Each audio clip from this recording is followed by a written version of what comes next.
رسول اکرم صلی اللہ علیہ وسلم فرماتے ہیں کلو بدعۃ ضلالہ و کلو جلالۃ فی النار، یعنی کل بدعت گمراہی ہے اور گمراہی جہنم میں لے جانے والی ہے۔ گمراہی کفر ہے۔ گمراہ بدعقیدہ کو کہتے ہیں، یعنی بدعتی بدعقیدہ ہے۔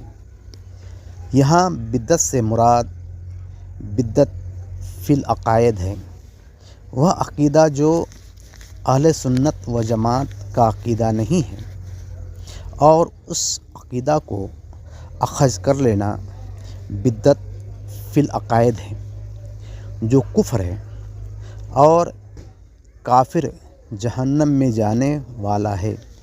اس حدیث سے